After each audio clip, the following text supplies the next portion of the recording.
I'm Emma and this is my dog Indy. She's a miniature Dachshund. She's 3 years old, suffering with separation anxiety, and we need Amelia to come and help us. Hi! Are you excited, Ind? Right, come in, Amelia! Hi, I'm Amelia, a professional dog trainer and behavioural specialist. In my brand new series, we'll be travelling across the UK to help pet parents in need. No matter what the behavioural problem is, I'm here to help.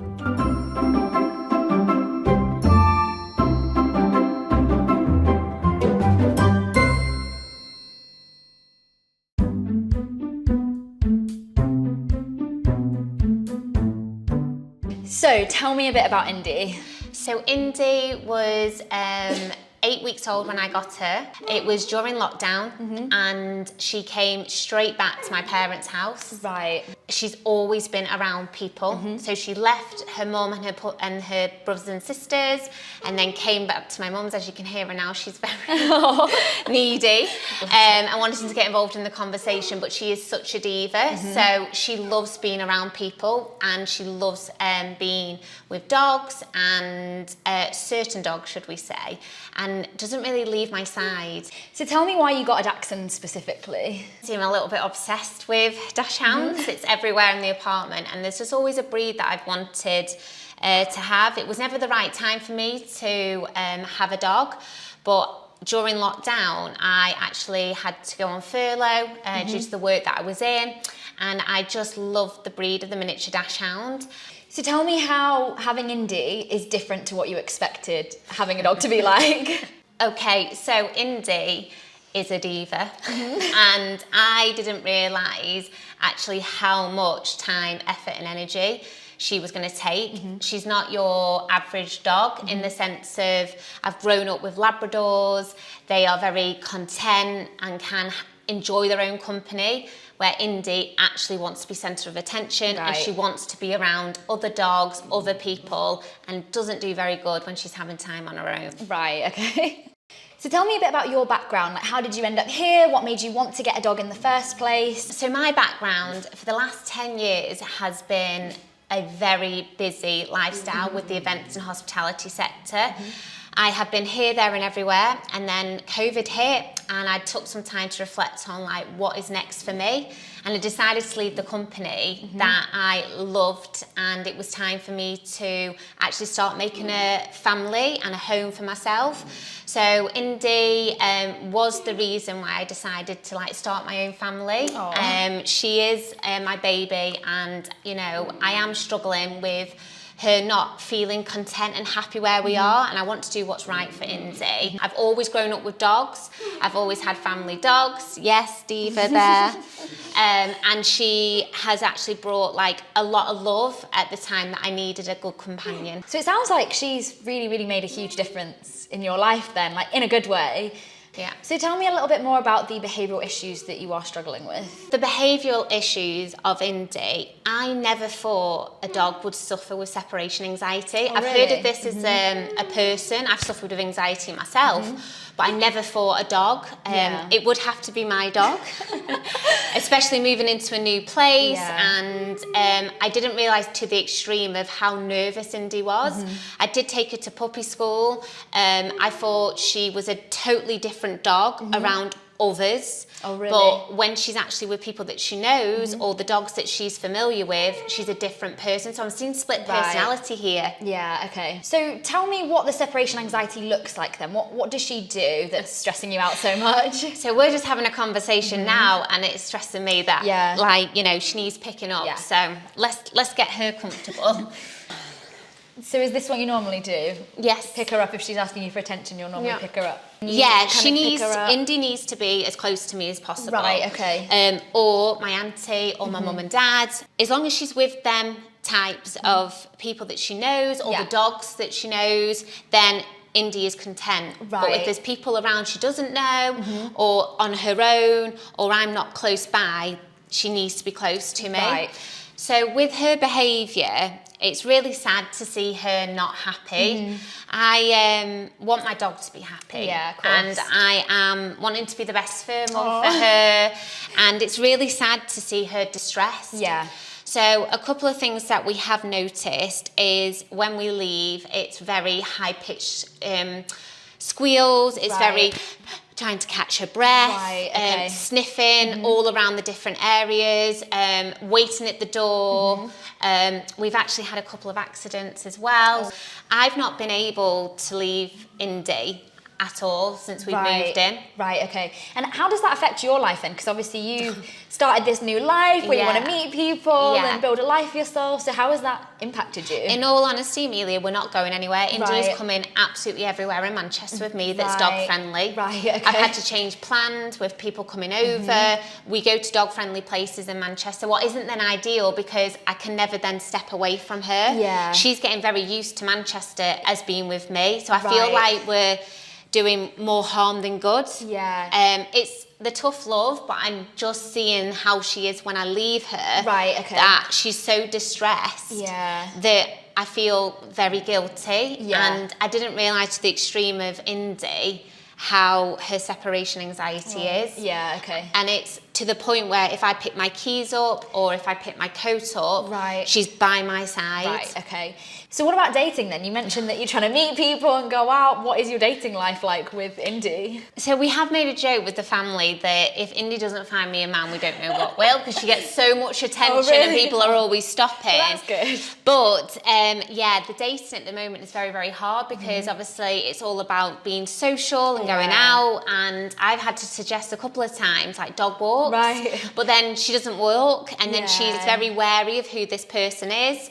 She'll start yapping. It's just a very stressful environment. So what happens if you want to just go out and have a nice night out with your friends? What happens then? So Indy goes back to my mum. So that's really a hassle for me. My parents live an hour away. I just feel like that's the only way that I can enjoy, and I know she's going to be safe. So my ideal scenario would be that I can leave here for a couple of hours and then I can come back and Indy has been settled, she's slept, she knows that I'm coming back and I don't feel guilty. I can't, with life and work and trying to meet new people and literally make it in Manchester, keep doing this. It's very hard for me. I feel like I'm living out of a bag, I'm in and out of the car, and I'm doing this because obviously I want her to be content. But at the same time, I just don't think it's sustainable. So that's why we need your help. And it's lovely to see how much you are doing for her as well, because it shows obviously how much you care about her. But no, we can definitely get this sorted. So yeah, let's get cracking. Cool. So whenever we're working with separation anxiety, we want to look at the influence on everything in the dog's life. And we really want to get to the bottom of why she's feeling so anxious, because if we start working on a plan, but then there's some other anxiety going on over here that's feeding into a separation anxiety, it's going to be really hard to get anywhere. So let's start off by going through her routine. Tell me what a normal day is like for you and Indy. When we are in a familiar place, Indy is great with routine. Okay, so she will eat her breakfast, she will go for that dog walk, she'll go outside for her toilet habits, she'll come back in and she's very, very content. In all honesty, we're not got a routine here. She will be up for going for a walk. She is a little bit apprehensive still in the area. We're having to do the same walk, what becomes very tedious. She's making the decisions, and a lot of the time she's running back to the apartment. Okay. So how much exercise is she getting on an average day realistically? Indy, when we're in Manchester, around 30 to 45 minutes we're getting. It's a lot of stop-start. Okay. So it can be up to an hour and a half that we're out and about, but actual walking and giving us some encouragement to explore instead of turning back round and wanting just to be in a safe environment, or actually me picking her up. And do you think she's enjoying the walks? It's really sad because I don't think she is. So what is her temperament like then as a whole? How would you describe her personality? Indy's temperament, I don't think people realise the different split personality. That's what I'm getting from this separation anxiety. The dog that I have seen over the 3 years isn't the dog that's here in Manchester. Go the right way as well. Cool. So now Indy's got what she needs, which is you. Let's get started. So we're going to start off by planning out a routine.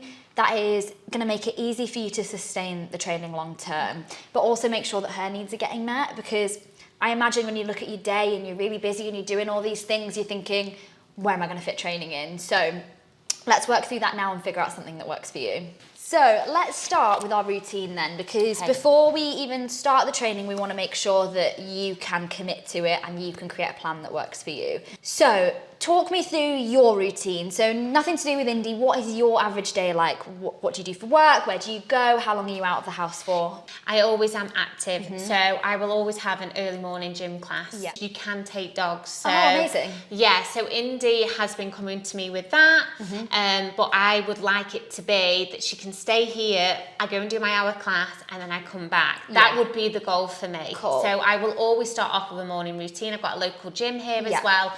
So I would like that hour of the morning for me. Yeah, definitely. And then we would then go on a walk, a dog walk. And then basically after that would be breakfast. And then I have started to be working from home. I think that is also having a massive impact. Yeah. It would be amazing for me to be able to do my workout, Yeah. come back, she's walked, and then I can go out again and do some meetings. Yeah, okay. I think that would be amazing. Indy will never be left on her own more than 4 hours. Yeah, of course. So first thing I'm picking up on is your morning routine. I think we need to switch that around a little bit, because when you wake up and the first thing you do in the morning is walk the dog, and I know you're going out first and doing all these things, essentially what's going to happen is you're going to pump her full of adrenaline ready for the day. So you're thinking, oh, I'm going to burn off all that energy and she's going to sleep all day. Yeah. Actually, what's happening is you're hyping her up first thing, and that's going to make it harder for her to chill out. Okay. So I normally recommend swapping that. So I do a walk in the afternoon, and then in the morning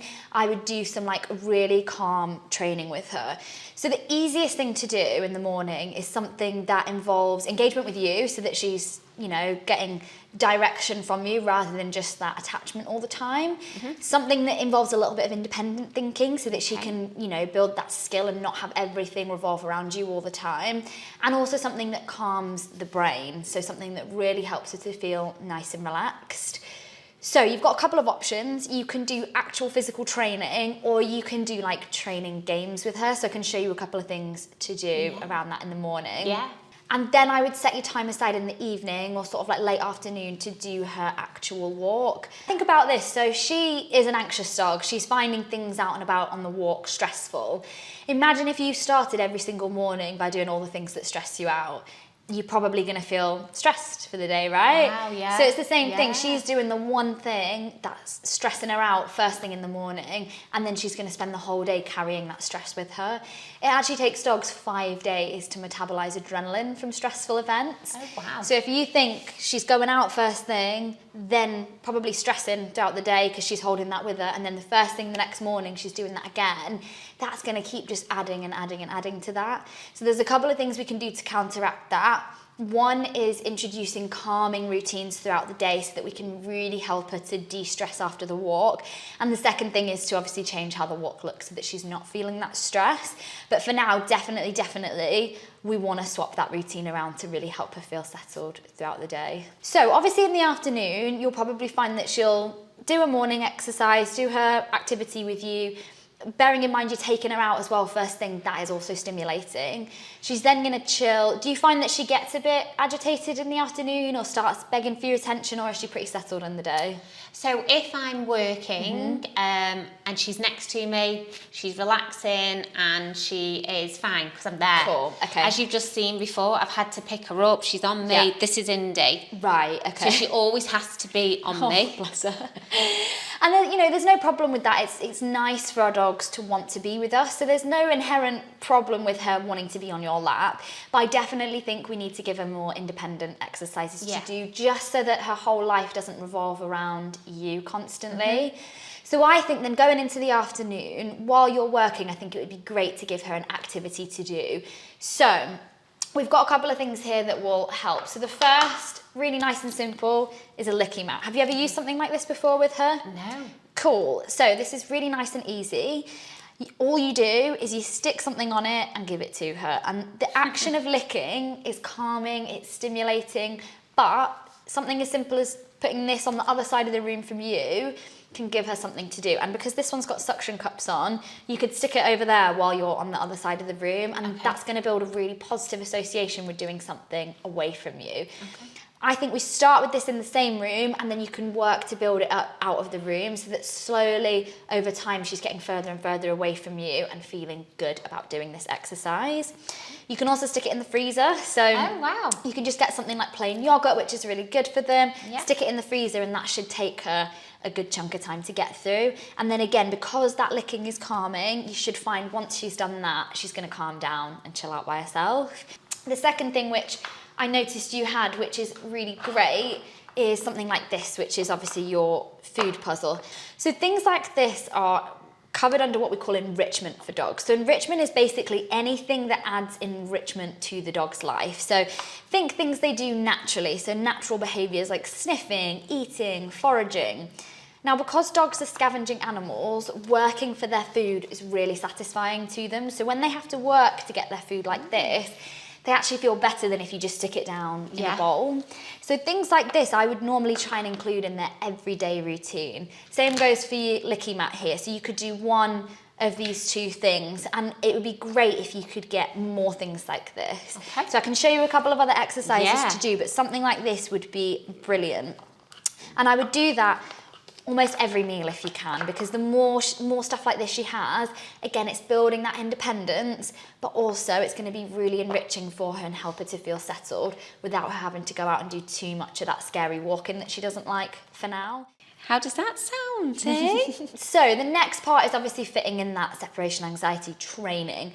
I normally do it one of two ways. You can either dedicate a chunk to it, or you can do it randomly throughout the day. So let's say you're working all day, but you have your tea breaks and your coffee breaks. That would be the perfect time to do that kind of training. Or you can dedicate, let's say, half an hour to an hour in the evening to do that training. What do you think will work best for you? I think I've got the flexibility now, so I definitely really like the idea of the random training times. And I think also that's going to help with Indy. She's quite a clever girl. She's quite smart. She knows when it's time for breakfast and she knows when it's time for tea. So I don't want her to think this is just something that we do at 6 o'clock at night. I think the random thing's going to really help with my flexibility hours. Yes, perfect. Great. So our first step is going to be what we call desensitization. So you mentioned before, as soon as you pick up your keys, she starts to notice that. So what we're going to do to start with is we're going to introduce desensitization training, where we're just going to spend time picking up those keys, putting your shoes on, taking them off, and showing her that it doesn't mean anything. So should we go and give that a go now? Yes. Cool. So the first thing we're going to do is look at what we call desensitization to departure cues. So this is basically anything that lets her know I'm about to leave. Okay. What we want to do is we want to show her that actually sometimes you just pick up your keys and you're not going anywhere. Sometimes you pick up your coat and you're not going anywhere.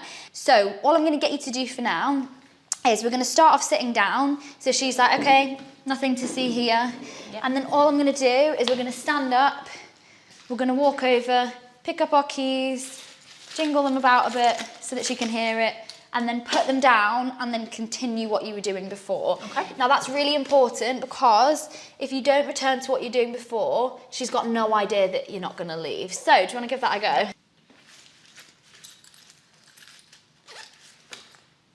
And then all we're going to do is keep doing this in a repetition. So right now, where we've got the time to practice, we'll keep doing it over and over again. When you're practicing this on your own, you can just do this randomly throughout the day. Make sense? Okay. And now do you want to try with your coat? So exact same thing, but with your coat instead of the keys. Can you see how she comes with me? Yeah. And you can see that paw lift as well. You see how she's lifting her paw up?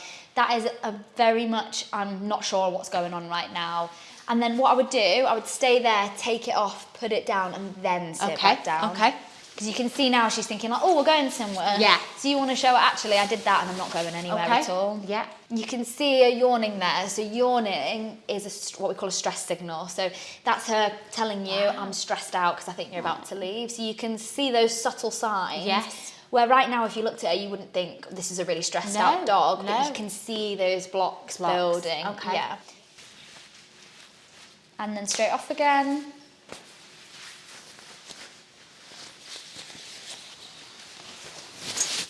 Perfect. Cool. So that's just something you would do really randomly throughout the day, because you can see that's throwing her off now. She's like, actually, I'm going to not follow you over there because you're just getting up and coming and sitting back down again. So that's something we can do to like really tell her, actually, none of these things mean that I'm going to leave. Sometimes I just put my coat on. Sometimes I just put my shoes on. And then once we get to that point, that's when we can start building up those absences where you can start going out for little chunks of time. But it's really important that we start with this. So keep doing what you're doing in terms of taking her out places, keeping her with you, and then over time we'll just slowly build that independence. So our next exercise for our desensitization phase is going to the front door. So we're not going out yet, we're just going to show her. Sometimes I walk up to the front door, open it, close it, and then come and sit back down and carry on my day. So should we give that a go? Yeah. So let's go to the front door. All we're going to do is literally open it, close it, and then walk back. So you see how she's following you? Yeah. The goal of this is that sometimes we might go to the front door, but we're not going anywhere. We're just open, close, and go and sit back down again. So do you want to head to the door and do that? So literally just open, and then we'll head back that way. Perfect. So again, we're going to do this randomly throughout the day. So every single day, we're going to mix this up. So think when you're at work, okay, I've got a tea break or a coffee break. While you're boiling the kettle, you could pop to the front door and come back in. Or you could pop your coat on and off. So these are things you can do really randomly. So you mentioned before about building those absences and being able to get out and start getting her used to longer and longer periods of time. When we start to do that, we're going to do it really slowly. So when you can get out the door, we're literally going to build seconds at a time, and it'll build and build. So how are you going to know how she's behaving? Well, I have a little something for you. So have you ever seen one of these? No. So this is a Furbo. It's a dog camera. And these are really, really great because they show you a full view of the room. They can also give you alerts when the dog is barking. So this is going to allow us to keep an eye on what she's doing when you're out of the room. Because again, we want to make sure she's not stressed. The whole time she's here, we want her to feel really nice and comfortable. And then if she does start to get stressed, we're going to come back in. A really, really common misconception with separation anxiety is if you give in to it and come back in when she's crying, then you're letting her win. And that's just not the case. So when we look at anxiety and what it is, she's feeling stressed. So the longer you let her feel stressed for, the worse she's going to feel. So if you start to notice, oh, she's not quite happy, that's fine. We can come back in, we start again and work to a level that she's comfortable with. So we're going to get this set up, and then we're going to have a look at starting to build some of those absences. Does that sound good? Sounds good. Cool. So I'm going to talk to you about the difference between dependent exercises and independent exercises and what they're both good for, because we'll probably want a bit of both. So in terms of her confidence building out and about, it's kind of twofold. Yes, we want her to approach the world independently, but we also want her to know that you're there for her. So things like this, which is our Tug Enough toy, are brilliant, which I know you've used with her a lot before. Because if she's having fun with you outside, she's going to feel less like the world is a scary place. So what I'm going to get you to do is, instead of doing your walk around each day, just take her to somewhere familiar, and then we're going to play with her, make it a really good experience, and then each day we're going to push that bubble out.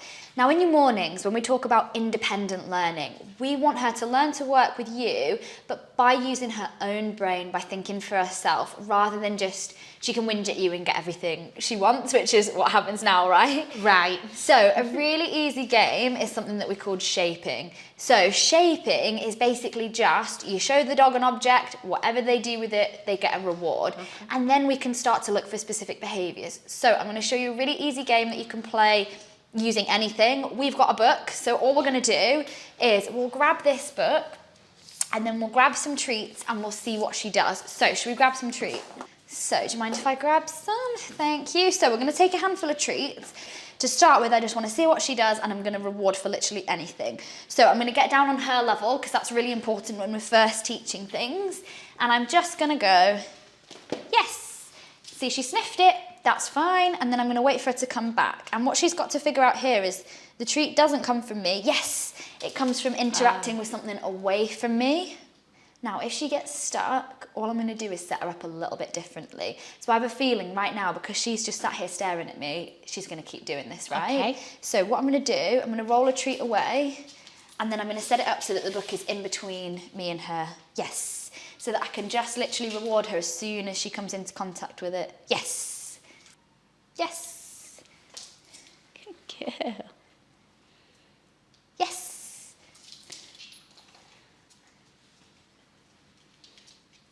Yes. I would be doing something like this every day. So you don't have to do this exact exercise, but something similar, something that involves that independent learning. Now we can keep doing this, yes, good girl, until we get a physical behaviour. So, do you want to grab some treats and give this a go? Yes, yes, there you go. Yes, there you go. And you can see her little tail, she's obviously enjoying this game, and it's obviously mentally stimulating for her to be able to do an exercise like this. Yes. And then just pause a little bit longer this time, and let's see if she offers a paw or maybe a longer sniff or something a little bit more purposeful. Yep, I would give her that. So you see how that one was a bit more of a purposeful nose touch rather than a sniff. And don't be tempted to tell her, I would really just wait. There we go. Yes.